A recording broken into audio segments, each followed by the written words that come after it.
എത്രയൊക്കെ പോരായ്മകൾ പറഞ്ഞാലും ജനാധിപത്യത്തിന്റെ ശക്തിയെ വില കുറച്ച് കാണാനേ കഴിയില്ല. പാകിസ്ഥാനിൽ നിന്ന് കേൾക്കുന്ന വാർത്തകൾ ആധുനിക ലോകത്ത് ജനാധിപത്യത്തിന്റെ കരുത്ത് ഒന്നുകൂടി തെളിയിക്കുന്നതാണ്. പ്രതിപക്ഷ പാർട്ടികളെല്ലാം ഞെട്ടിച്ചുകൊണ്ട് പാക് തെരഞ്ഞെടുപ്പിൽ ജയിലിൽ കഴിയുന്ന ഇമ്രാൻഖാന് മുന്നേറ്റം.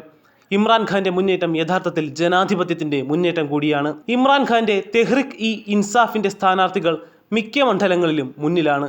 മത്സരിക്കുന്ന 266 സീറ്റിൽ 154 പാർട്ടിക്ക് വ്യക്തമായ ലീഡുണ്ട്. ഇത് ശരിയാണെങ്കിൽ പാകിസ്ഥാൻ പാർലമെന്റിൽ വ്യക്തമായ ഭൂരിപക്ഷത്തോടെ ജയിലിൽ കിടക്കുന്ന ഇമ്രാൻഖാന്റെ പാർട്ടിക്ക് അധികാരത്തിലെത്താനാകും. വളരെ നാടകീയമായ സംഭവങ്ങളാണ് ഈ തെരഞ്ഞെടുപ്പിൽ നടന്നത്. പാകിസ്ഥാനിൽ അടുത്ത കാലത്ത് ഇത്രയും അധികം ജനപ്രീതി ആർജിച്ച മറ്റൊരു രാഷ്ട്രീയ നേതാവ് ഉണ്ടായിട്ടില്ല.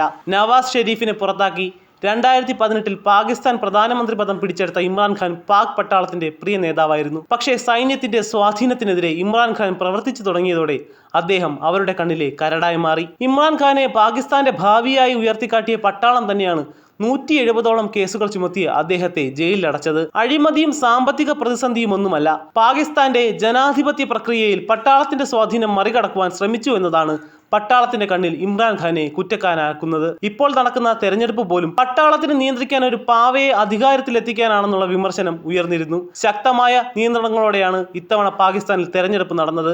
തെരഞ്ഞെടുപ്പിന് സുരക്ഷയൊരുക്കാനെന്ന പേരിൽ ഇന്റർനെറ്റ് വിച്ഛേദിക്കുകയും മാധ്യമങ്ങൾക്ക് നിയന്ത്രണം ഏർപ്പെടുത്തുകയും ചെയ്തു. രാജ്യത്ത് തെരഞ്ഞെടുപ്പ് നടക്കുകയാണെന്ന വിവരം പോലും പാകിസ്ഥാനിലെ ജനങ്ങളിൽ വലിയൊരു വിഭാഗം അറിഞ്ഞിട്ടില്ല. തെരഞ്ഞെടുപ്പിനെ തുടർന്ന് വ്യാപക ആക്രമണങ്ങളാണ് അരങ്ങേറിയത്. തീവ്രവാദ ആക്രമണങ്ങളിൽ 28 പേർക്കാണ് ജീവൻ നഷ്ടപ്പെട്ടത്. ഭീകര സംഘങ്ങൾ കടന്നു കയറുന്നത് ഒഴിവാക്കാൻ അഫ്ഗാൻ ഇറാൻ അതിർത്തികൾ പാകിസ്ഥാൻ തൽക്കാലത്തേക്ക് അടച്ചിരിക്കുകയാണ്. ഇമ്രാൻഖാനെ സൈന്യം എത്രത്തോളം ഭയപ്പെടുന്നു എന്നതിന് തെളിവാണ് ഇമ്രാൻഖാന്റെ പാർട്ടിയായ PTIയെ പിരിച്ചുവിടുകയും തെരഞ്ഞെടുപ്പിൽ അയോഗ്യരാക്കുകയും ചെയ്ത പ്രവൃത്തി. തെരഞ്ഞെടുപ്പ് ചിഹ്നമായ ക്രിക്കറ്റ് ബാറ്റും അനുവദിച്ചില്ല. പല ചിഹ്നങ്ങളിൽ സ്വതന്ത്രരായി മത്സരിച്ചാണ് ഇത്രയും വലിയ മുന്നേറ്റം PTI നേടിയത്. തെരഞ്ഞെടുപ്പിൽ ഇമ്രാൻഖാൻ മത്സരിക്കുന്നില്ല.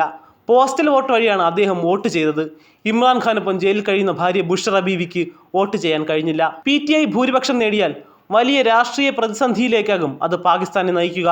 പാക് സൈന്യത്തിന്റെ യുദ്ധക്കൊതിക്കും അധികാരമോഹത്തിനും അതോടെ കൂച്ചുവിലങ്ങ് വീഴും. വിവിധ വോട്ടെടുപ്പ് കേന്ദ്രങ്ങളിൽ PTI പ്രവർത്തകർ ആഘോഷം തുടങ്ങിയിട്ടുണ്ട്. തെരഞ്ഞെടുപ്പിന്റെ പിന്നണിയിൽ ഇമ്രാൻഖാന്റെ എതിരാളികൾ ഇപ്പോൾ വാലിൽ തീ പിടിച്ചതുപോലെ പരക്കം പായുകയാണ്. ഈ അവസരത്തിൽ ഇമ്രാൻഖാൻ എക്സിൽ പോസ്റ്റ് ചെയ്തത് ഇങ്ങനെയാണ്: ജനങ്ങളുടെ താല്പര്യം തകർക്കാൻ സാധ്യമായ എല്ലാ രീതികളും അവലംബിച്ചിട്ടും നമ്മുടെ ആളുകൾ ഇന്ന് വോട്ടിനായി വൻ ജനക്കൂട്ടമായി ഇറങ്ങി. പറഞ്ഞതുപോലെ സമയമെത്തുമ്പോൾ ഒരാശയത്തെയും പരാജയപ്പെടുത്താൻ ഒരു ശക്തിക്കും കഴിയില്ല.